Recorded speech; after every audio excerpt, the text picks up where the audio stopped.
The gentle, pervasive solar radiance of the early afternoon sun filtered softly, almost reverently, through the newly budding, tender emerald leaves of the towering, ancient oak trees. These majestic sentinels generously lined the pristine, meticulously maintained sidewalks of Pleasant Valley Estates. 9-year-old twin sisters, Ella and Eve, their small, delicate hands clasped tightly, almost instinctively, together for mutual reassurance, comfort, and guidance, carefully, yet with a growing, admirable confidence, navigated the familiar, well-trodden concrete path. This path ran directly in front of their beloved aunt's welcoming, neatly kept house. Both young girls were, tragically and by an unalterable decree of fate, blind since birth. Their unique perception of the intricate world around them was a rich, complex, and constantly shifting tapestry. This tapestry was woven from a myriad of distinct, identifiable sounds, a veritable universe of evocative, memory-triggering smells, and the subtle, vital, tactile pressure of their slender white canes tapping rhythmically, reassuringly against the hard, unyielding, familiar pavement beneath their feet. This daily, cherished, and important walk was far more than mere physical exercise for them. It was a crucial, ongoing, practical lesson in burgeoning, hard-won independence. It was a real-world, tangible way for them to meticulously, patiently hone their essential, life-altering mobility skills. It helped them to steadily, incrementally build unshakable, vital confidence in their immediate, everyday surroundings, fostering a sense of mastery over their personal space. Their devoted, watchful aunt, Sarah, observed them with quiet, focused intensity from the cool, shaded comfort of her spacious front porch. A profound, almost overwhelming sense of deep, quiet pride swelled warmly, powerfully within her chest as she witnessed their progress. Sarah was a highly respected, undeniably formidable figure in the city's local law enforcement hierarchy. She held the demanding, high-pressure position of commander of the city's elite, highly specialized, and frequently deployed K-9 division. She was a seasoned, exceptionally experienced, and remarkably unflappable career law enforcement officer. She was long accustomed to skillfully, decisively handling exceedingly complex, often volatile, and frequently dangerous, high-stakes situations that would unnerve most ordinary citizens. Her entire professional life, her calling, was wholeheartedly dedicated to the meticulous, painstaking, and unending training, as well as the strategic, effective, and safe deployment of highly skilled, exceptionally intelligent, and loyal canine partners. It was a demanding, rigorous, disciplined world. She often reflected a world far removed, both physically and philosophically, from the petty, trivial, often nonsensical squabbles and the occasional, overblown, theatrical domestic dramas that sometimes, unfortunately, characterized suburban life in even the most placid-seeming settlements. However, even in the seemingly tranquil, picture-perfect, and outwardly serene, almost idyllic setting of Pleasant Valley Estates, a dark, insidious, and unseen storm had, unbeknownst to many of its unsuspecting residents, been slowly, ominously, and inexorably brewing for some considerable time. This gathering storm, this palpable undercurrent of discord, manifested primarily, and with increasing unpleasantness, in the formidable, deeply unpleasant, and universally disliked person of their immediate next-door neighbor, Bernice Albright.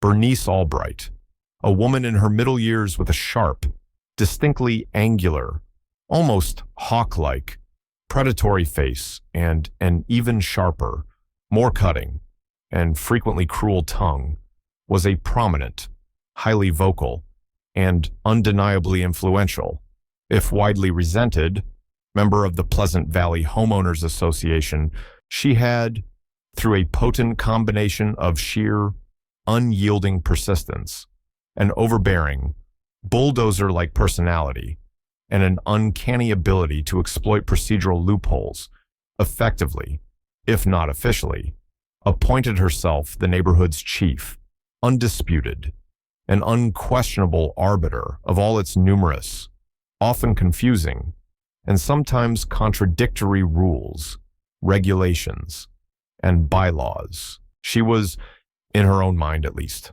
a self-anointed, entirely unquestionable authority on absolutely everything of consequence within the residency's borders. This ranged from the precise HOA-mandated standards of lawn maintenance and acceptable, tasteful garden ornamentation to the strict, unyielding, and draconian enforcement of parking etiquette, pet control, and weekend noise ordinances. Her frequent, invariably unwelcome, and often deliberately intrusive interactions with other association residents were consistently, predictably marked by a deeply condescending, patronizing, and superior tone. She habitually offered a constant, unsolicited, and unwelcome stream of biting, nitpicking criticism on all manner of subjects, whether she possessed any actual knowledge of them or not. A palpable, almost suffocating, tangible sense of her own inherent, unassailable superiority seemed to radiate from her very being, creating an uncomfortable, oppressive atmosphere wherever she went. The community, in quiet, private moments of shared frustration, and always well out of her earshot, had a less than flattering, though widely acknowledged and, by most accounts, entirely appropriate and richly deserved, nickname for her Agnes the Aggressor. Sarah, despite her very best, consistent efforts to maintain a polite, professional, and carefully neutral distance from Bernice's antics, had already, unfortunately, and much to her own annoyance, clashed quite memorably, and rather unpleasantly, with Bernice on several prior, distinct occasions.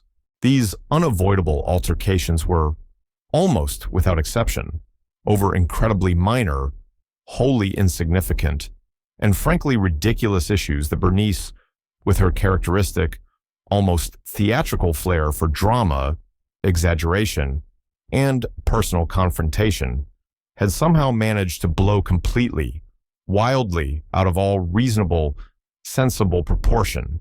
Bernice, it seemed to Sarah and many others, appeared to genuinely, almost perversely, thrive on conflict, discord, and interpersonal friction. Her days, it appeared to Sarah's observant eye, were apparently filled with the meticulous, obsessive, almost voyeuristic observation of her neighbor's every activity, every coming and going. She was always, it seemed, on the relentless, eagle-eyed, ceaseless lookout for some new, perceived infraction, some tiny, insignificant deviation from her own rigid, exacting, and often entirely arbitrary personal standards of enclave conduct. Just the week before, Sarah had been reviewing the HOA's monthly financial ledger, a tedious task she undertook as part of her reluctant role on the finance subcommittee. She'd noticed a recurring, somewhat vague line item, 300B, a security services monthly consultation retainer. It had struck her as odd. She didn't recall the board approving a new security contractor, and the amount seemed small for any legitimate, comprehensive service. She'd made a mental note to query it at the next meeting, but had then become preoccupied with a demanding case at work, and the thought had receded. Later that same week, however, while bringing in her own trash cans, she'd noticed several large, empty bags of premium, high-protein dog food piled beside Bernice's overflowing bins. The bags were an unfamiliar brand, and emblazoned on the side, in bold lettering, was a distinctive logo, B.A. Security Services Peak Performance. Formula for Guardian Breeds. The coincidence was unsettling. Bernice wasn't known for spending lavishly on her motley collection of backyard animals, and the Guardian breed's tagline seemed particularly ominous given Bernice's personality. The connection, though tenuous, lodged itself in Sarah's mind. Another neighborhood resident who often, if more subtly, drew Bernice's considerable ire was Mr. Grant. Grant lived directly across the street from Sarah and Bernice. He was a quiet, somewhat reclusive, and intensely private man, a widower who largely kept to himself. He owned a large, undeniably boisterous, and energetic German shepherd named Max. Max was generally a well-behaved and friendly animal, but he possessed an impressively loud, deep, and resonant bark. Occasionally, if a particularly bold squirrel darted too close to his securely fenced yard, or if a delivery truck backfired in the street, Max would erupt in a sudden, startling flurry of loud, energetic, but ultimately harmless pursuit and vocalization. Bernice, predictably, had been heard on numerous occasions complaining loudly, and at length, to other HOA members and anyone else who would listen, about uncontrolled, dangerous animals and grossly irresponsible pet ownership within their community. Her pointed, critical comments were often, and hardly coincidentally, timed to precisely coincide with Max's infrequent barking episodes. Sarah had noticed, with some concern, that Grant seemed to be keeping Max indoors much more often lately, even on pleasant days. This was perhaps a reluctant attempt on his part to avoid Bernice's relentless, intrusive scrutiny and her inevitable, unpleasant complaints.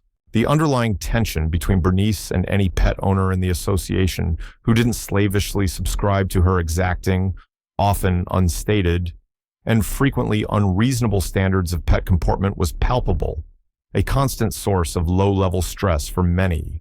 Today, as young Ella and Eve diligently, carefully, and with their characteristic, focused concentration, practiced their essential, life-affirming cane skills on the sun-dappled, familiar sidewalk, a large, powerfully built, heavily muscled canine, suddenly, without any discernible warning or provocation, bounded with terrifying, aggressive intent from Bernice Albright's unkempt, overgrown, and poorly maintained yard.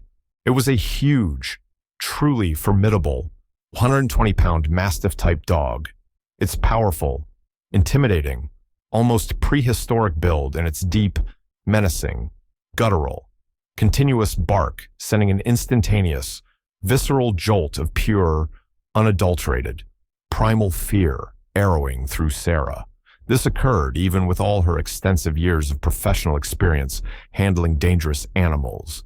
The attacking creature was not, terrifyingly, on a leash. Nor did it appear, at first glance, to be wearing any collar or any form of visible identification tags. Its movements were erratic, unpredictable, wild, and undeniably, overtly belligerent. It looked, for all intents and purposes, like a dangerous, potentially rabid stray, or, even worse, a deliberately unconfined, purposefully directed, living weapon, natural selection in action. Wouldn't you say, Commander? Bernice's shrill, grating, undeniably cruel voice followed the charging, uncontrolled dog. It was laced with a deeply disturbing, entirely inappropriate, and chillingly sadistic glee that made Sarah's blood run colder than ice. The untrained, unleashed, and clearly agitated mastiff, its massive, formidable, muscular frame propelled seemingly by Bernice's reckless, shouted, almost gleeful command, charged with terrifying, unstoppable speed directly, unerringly towards the unsuspecting, entirely vulnerable, blind twin girls. Ella and Eve, entirely unable to see or comprehend the rapidly approaching, imminent, and deadly danger, stumbled, then fell heavily, awkwardly, as the large, powerful brute slammed violently, brutally into them, knocking them both hard, with sickening force, to the unyielding, unforgiving concrete ground. Their slender white canes clattered uselessly, noisily, almost mockingly, onto the unforgiving, hard sidewalk. Their small, fragile, innocent bodies were suddenly, terrifyingly, completely vulnerable beneath the considerable, panting, slavering weight and the dangerously agitated, unpredictable presence of the uncontrolled, highly aggressive creature. Sarah's extensive, deeply ingrained K9 operational training and her powerful, primal, almost overwhelming maternal protective instincts kicked in instantly, with lightning speed, completely overriding any fleeting personal fear or hesitation. She bolted with astonishing, almost superhuman speed from the relative, perceived safety of her shaded porch, her highly developed, finely honed law enforcement reflexes taking complete, immediate, and decisive control of all her subsequent actions. "No get back. You beast," Sarah screamed, her voice a raw, powerful whip crack of sound in the suddenly tense afternoon air. "Leave them alone."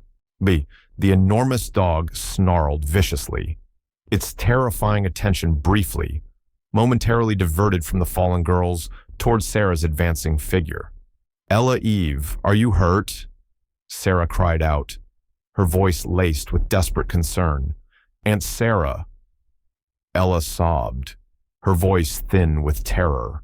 It pushed us." "Bernice Albright," Sarah yelled, her voice now resonating with cold, hard, unmistakable authority, a voice that brooked no disobedience. "Call off your animal. Call it off this instant. Now?" Bernice merely stood, impassive and unmoved, on her overgrown, weed-choked lawn, a smug, deeply unsettling, almost triumphant, gloating look plastered obscenely across her sharp, unpleasant, hawk-like face. They shouldn't be wandering around here unsupervised like that. Should they? They're a menace. My Brutus is simply teaching them a valuable, long overdue lesson about respecting private property and personal boundaries. Sarah reached the terrified, weeping, fallen girls in a matter of mere, agonizing seconds. Her heart was pounding violently, painfully in her chest, with a potent, sickening, almost unbearable mixture of profound, overwhelming fear for their immediate safety and a rapidly escalating, righteous, almost uncontrollable rage at Bernice's unbelievable, monstrous callousness and cruelty. Ella was crying hysterically, her small, trembling hand reaching out blindly, desperately, pathetically for comfort, for reassurance. Eve lay unnervingly, frighteningly still for a long, terrifying moment. Then a soft, pained, almost inaudible whimper escaped her trembling, bloodless lips. The massive, powerful mastiff, now highly agitated, panting heavily, its wild, bloodshot eyes darting erratically, circled the fallen, utterly vulnerable girls, its formidable, sharp teeth bared in a clear, unmistakable, terrifying display of overt, uncontrolled aggression. Without a moment's further, dangerous hesitation, Sarah swiftly, expertly, and with practiced, economical movements, drew her department-issued service weapon. Her movements were fluid, precise, and entirely professional. Honed by years of rigorous training and real-world experience, she kept the firearm pointed safely, responsibly towards the ground, a standard, ingrained officer safety precaution.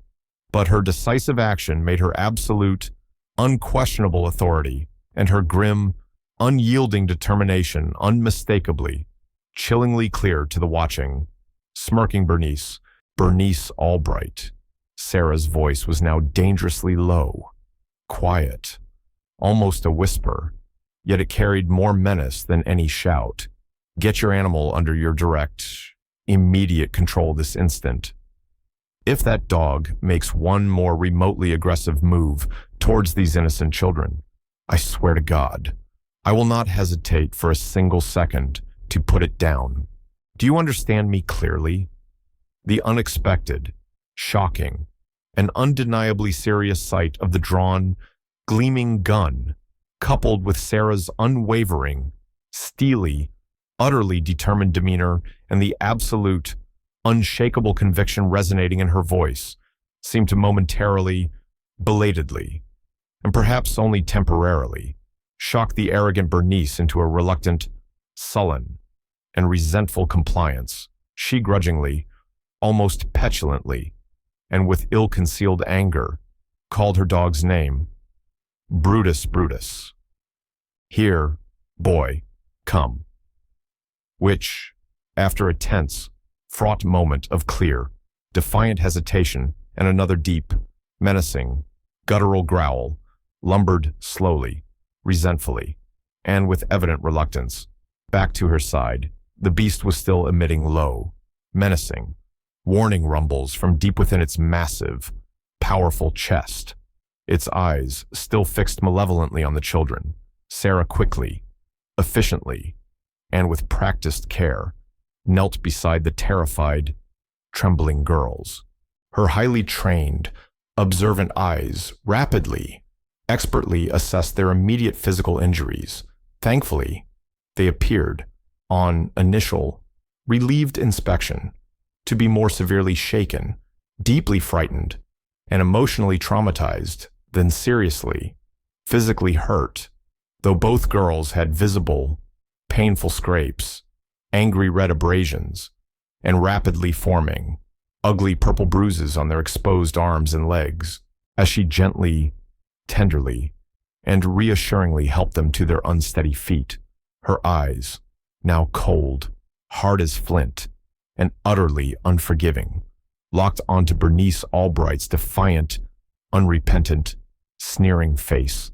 The cold, controlled, almost palpable fury in her unwavering gaze was unmistakable, a silent, potent promise of severe, unavoidable consequences to come. You deliberately, knowingly, and with malicious intent, sicked your uncontrolled canine on two defenseless, entirely innocent, blind children, Sarah stated, her voice still dangerously low, quiet, and filled with a barely suppressed, simmering, volcanic rage that threatened to erupt. Do you have any conceivable, rational idea how incredibly reckless, how profoundly malicious, how utterly, irredeemably depraved that calculated action truly was? They were in my yard. They were trespassing on my private property, Bernice retorted sharply, her characteristic, ingrained arrogance and belligerent defiance quickly, predictably, and infuriatingly returning now that the immediate, tangible threat of the pointed gun had seemingly, for the moment at least, passed. They shouldn't be trespassing where they clearly don't belong. They have no right. They were on the public sidewalk. Bernice, a verifiable fact that you are perfectly, undeniably well aware of. Sarah corrected her sharply, her voice now like shards of jagged ice, devoid of any warmth or compromise. And your dog, as you also well know, is clearly dangerously untrained, demonstrably aggressive, and in direct, flagrant violation of multiple city ordinances and specific HOA rules, completely, irresponsibly unleashed. You didn't just negligently fail to control it. You actively, deliberately, and with clear malicious forethought, used it as a living weapon against vulnerable, defenseless, innocent children. Just then, the welcome, reassuring sound of rapidly approaching, wailing sirens filled the suddenly tense, charged air. Several clearly marked city police cars, their emergency lights flashing urgently, arrived swiftly on the scene. The piercing sirens wailed briefly, then cut off abruptly as the vehicles pulled to a sharp, precise halt near the unfolding incident. Sarah had, with ingrained, practiced efficiency, already radioed dispatch with a priority alert moments after the vicious attack had occurred, as fate, or perhaps departmental efficiency, would have it. Her own highly trained, exceptionally competent K-9 unit officers were the very first to respond to the urgent, high-priority call for assistance. They arrived fully, professionally equipped with heavy-duty bite sleeves, sturdy, reliable heavy-duty catch poles, and other various pieces of specialized animal control equipment. Their calm, composed, entirely professional demeanor was a stark, reassuring, and welcome contrast to Bernice Albright's increasingly volatile, shrill, hysterical, and self-serving behavior. Commander, one of the uniformed, familiar K-9 officers, a capable young man named Miller, whom Sarah had personally, extensively trained some years before, said respectfully, his experienced, observant eyes quickly, expertly taking in the entire tense, complex, and emotionally charged scene before him. What exactly happened here?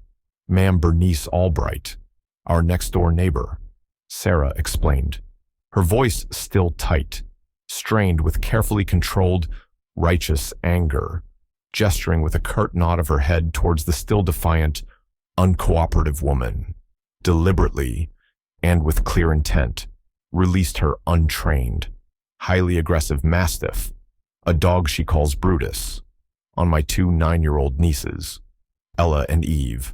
As you and the department know, the girls are blind. The animal viciously, brutally attacked them, knocking them both to the hard ground. I want her arrested immediately for, among other potential charges, aggravated assault, and quite possibly for the felony offense of using an animal as a deadly, dangerous weapon. Bernice's sharp, angular face contorted instantly into a theatrical mask of pure, unadulterated outrage and feigned, indignant disbelief.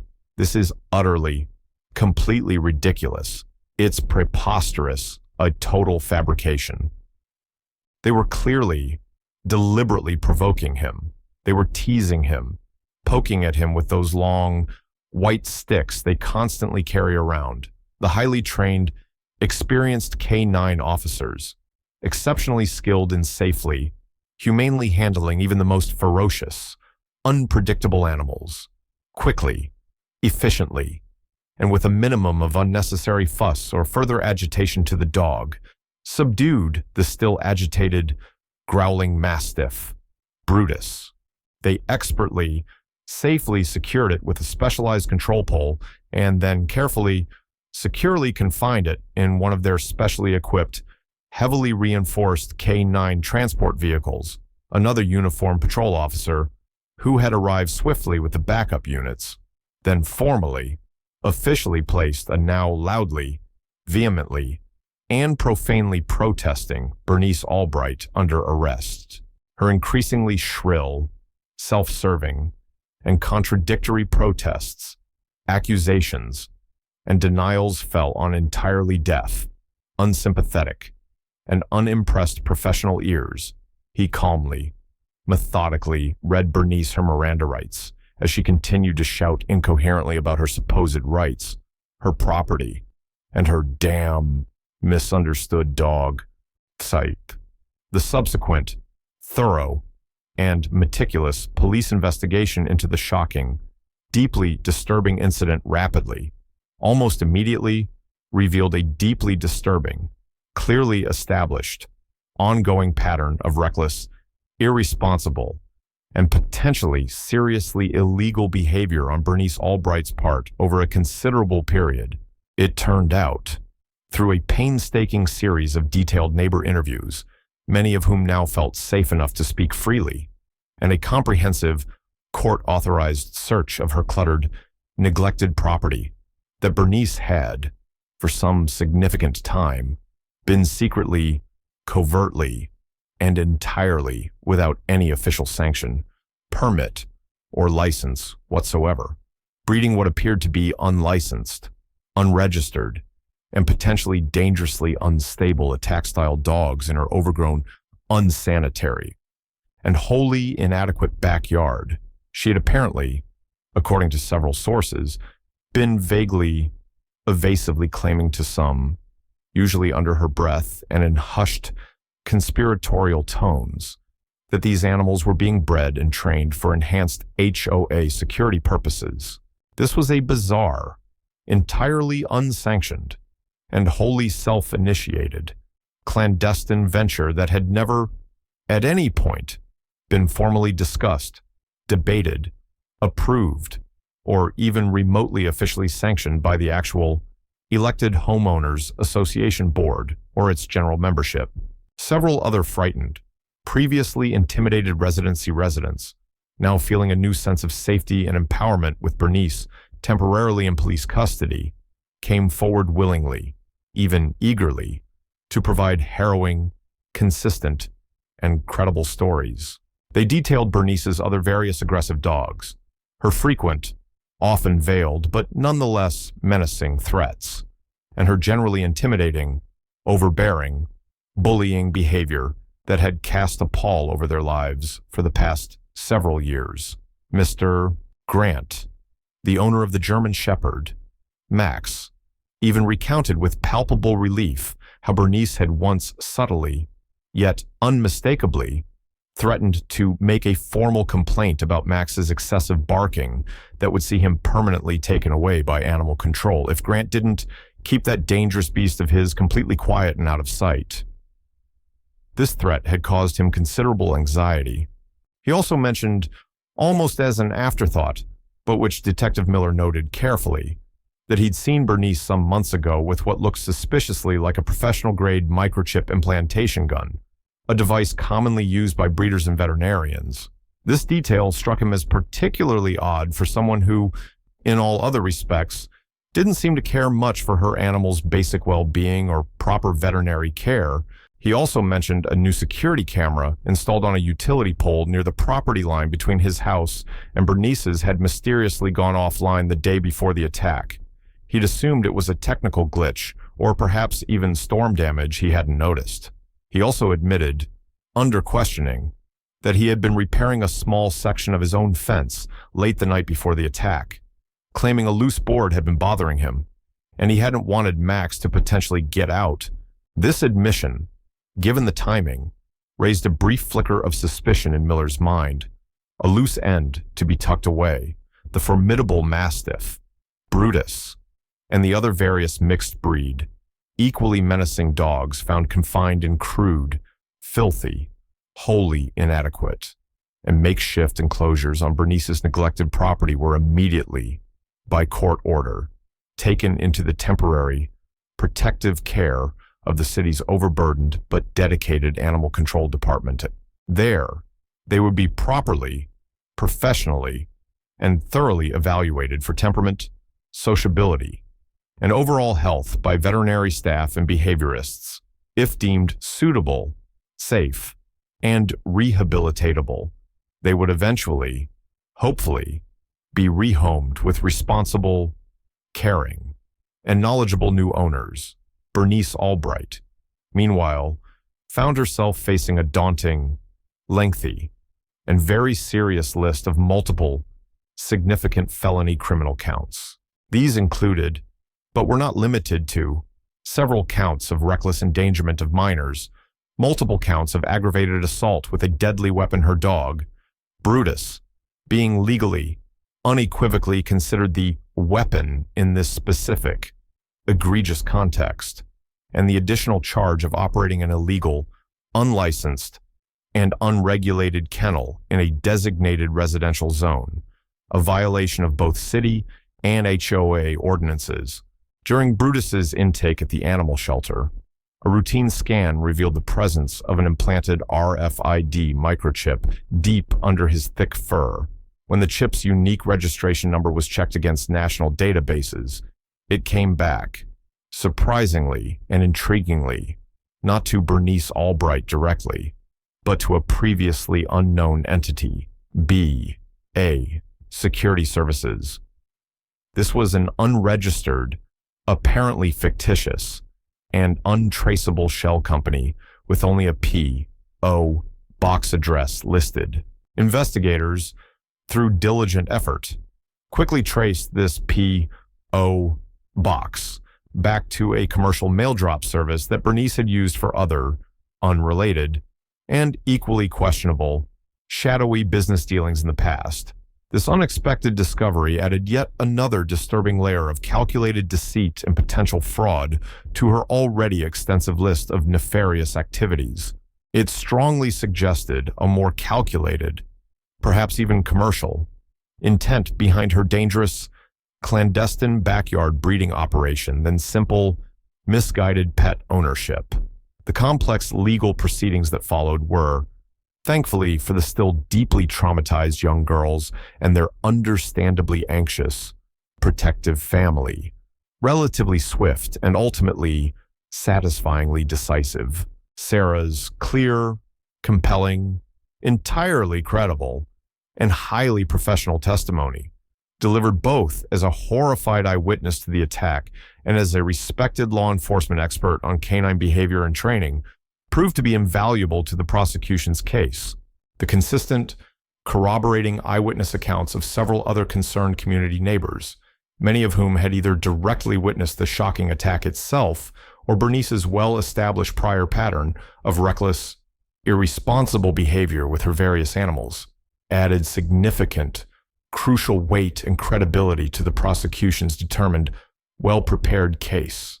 The undeniable, stark, physical evidence of Bernice's illegal, unsanitary, and inhumane breeding operation, meticulously documented with photographs and video by crime scene investigators during the warranted search of her property, painted a clear, damning, and entirely irrefutable picture of her profound, ongoing, and willful recklessness. It also highlighted her deeply malicious, callous, and unforgivable actions on the fateful day of the brutal attack. The preliminary hearing began with an unexpected focus. The prosecutor, perhaps influenced by the still offline security camera near Grant's property and his late-night fence repair, called Mr. Grant as one of the initial witnesses. Under tense questioning, Grant admitted Max had been agitated that morning, barking more than usual, and that, yes, his fence had a loose plank he'd fixed. The defense attorney for Bernice pounced on this, suggesting Max might have been the initial aggressor, or that Grant himself had some unknown grudge. For a moment, a palpable tension filled the courtroom. Was Grant somehow involved? Could Brutus have been reacting to another dog? Then, the animal control officer testified about Brutus. He detailed the dog's condition and then dropped the bombshell, the RFID microchip. He explained its registration to B.A. Security Services. So, the prosecutor then presented evidence linking the P.O. box for B.A. Security Services directly to Bernice Albright through utility bills and other mail. The courtroom atmosphere shifted dramatically. Bernice, who had looked momentarily smug during Grant's testimony, now appeared visibly shaken. The suspicion swung decisively, heavily back towards her. The presiding judge, a man known for his stern, no-nonsense demeanor, but also for his scrupulous fairness and deep respect for the law, was visibly, palpably appalled by Bernice's blatant, breathtaking, almost psychopathic disregard for the safety, innocence, and well-being of the two innocent, entirely vulnerable children. He listened intently to all the evidence. After all testimonies were heard and closing arguments made, he ultimately found Bernice guilty on all major counts. He then handed down a significant, substantial state prison sentence, ensuring that Bernice Albright would not pose a threat to any neighborhood, any child, or any animal for a very, very long time. In addition to the severe, life-altering criminal charges and the resulting lengthy prison sentence, the Pleasant Valley Homeowners Association finally, blessedly, and with a collective sigh of profound relief, free from Bernice Albright's overbearing, manipulative, divisive, and toxic influence, quickly, almost unanimously, and with strong popular support, voted to enact several important, long overdue new measures and bylaws. They formally, officially banned the keeping of known hostile or restricted breeds within the community limits, except under the most stringent, specific, and professionally verified insurance and physical containment protocols. They also implemented much stricter, more easily enforceable leash laws and comprehensive animal control regulations throughout the entire sprawling association property. The shocking, terrifying, and nearly tragic incident, as deeply traumatic and damaging as it undeniably was for all involved, especially the young victims, served nevertheless as a harsh, sobering, and much-needed wake-up call for the entire previously complacent enclave. It was a stark, undeniable, and unforgettable reminder of the potential, very real, and ever-present dangers posed by unchecked, arrogant, and narcissistic individuals within any settlement. It also highlighted the critical, ongoing, and shared importance of community responsibility, vigilance, and proactive engagement in maintaining basic safety, civility, and mutual respect among neighbors. Ella and Eve, though undeniably, deeply, and understandably traumatized by the vicious, unprovoked, and terrifying attack they had endured, showed a remarkable, truly inspiring, and heartwarming resilience in the difficult weeks and challenging months that followed their ordeal. Sarah, their devoted, loving aunt, ensured, with unwavering dedication, that they received the very best available medical care for their physical injuries, as well as compassionate, professional counseling and unwavering, unconditional emotional support to help them process the psychological trauma. Their already strong, deeply loving, and mutually supportive bond grew even stronger, powerfully forged anew in the crucible of the shared, terrifying, life-altering ordeal they had survived together. The wider Pleasant Valley community, genuinely shocked, saddened, and angered by what had so cruelly, so senselessly happened in their very midst, rallied around the two brave, resilient young girls and their devoted family with truly heartwarming, spontaneous generosity, kindness, and unwavering compassion. They quickly, efficiently organized several successful local fundraisers to help with any ongoing, unforeseen medical expenses or specialized therapeutic needs the girls might have in the future. Pleasant Valley Estates, as a collective whole, slowly, cautiously, and with a newfound sense of unity, began to heal from the deep, painful wounds inflicted not only by the specific incident of the attack, but also by Bernice Albright's long, insidious, and damaging reign of low-grade, simmering terror and discord. The dark, heavy, oppressive shadow of Agnes the aggressor had finally, definitively, and with widespread relief, lifted from their once peaceful streets and their daily, ordinary lives. The joyful, carefree, innocent laughter of children playing happily in the neighborhood parks, front yards, and quiet cul-de-sacs no longer carried that subtle, insidious, almost unconscious undercurrent of fear, anxiety, and apprehension that Bernice's constant, menacing, unpredictable presence and her dangerous, poorly controlled dogs had for so very long insidiously cast over their everyday existence.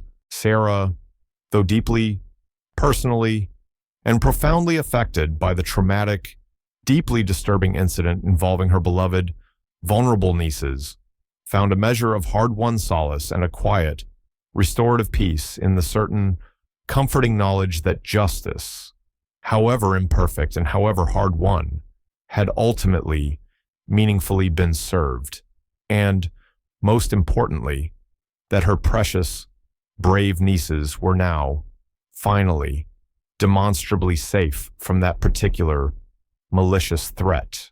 The vivid, chilling, almost hallucinatory memory of Bernice's cruel, hateful, unforgivable words, natural selection, and the terrifying, almost surreal, slow-motion image of the massive, snarling, charging mastiff would, undoubtedly, painfully linger in her conscious mind, and perhaps her nightmares, for a very, very long time to come.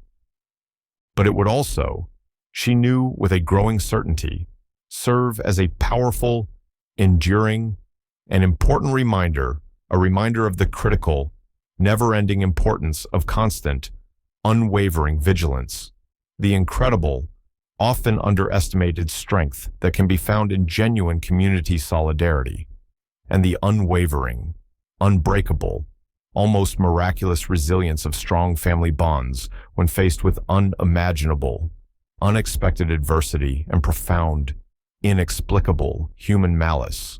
Then, during the otherwise routine, mundane process of the HOA board diligently reviewing its own internal security protocols, vendor contracts, and financial expenditures in the immediate, chaotic wake of the Bernice Albright scandal and her subsequent welcome incarceration. A truly startling, almost unbelievable discovery was made by the association's meticulous, newly appointed treasurer. Buried deep within the convoluted, confusingly worded clauses of a complex, multi-year community safety enhancement and proactive deterrence contract, a contract that Bernice, with her usual aggressive tactics and manipulative charm, had somehow managed to push through the board the previous year, ostensibly for much-needed upgraded street lighting, improved security signage, and general neighborhood watch support, was a peculiar, highly suspicious, and regularly recurring line item. It was a substantial monthly retainer fee, precisely $300, paid consistently, without fail, to the aforementioned B.A. Security Services, the very same fictitious, unregistered shell company that had been conclusively linked to Brutus's identifying microchip. This retainer was supposedly for advanced guardian canine consultation, threat assessment, and on-call deterrent services. The horrifying, almost comical truth was revealed. Bernice hadn't just been dangerously, irresponsibly breeding unlicensed, potentially unstable dogs for her own twisted, private purposes or for some vague, ill-defined sense of personal power.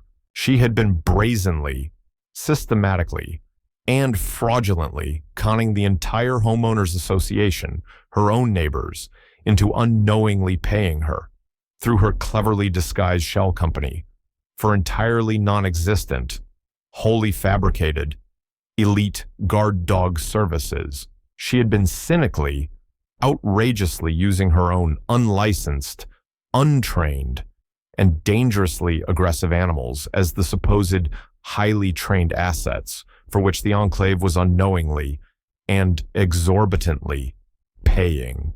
It was a breathtakingly brazen, incredibly audacious, and deeply offensive fraud, layered on top of her already egregious cruelty.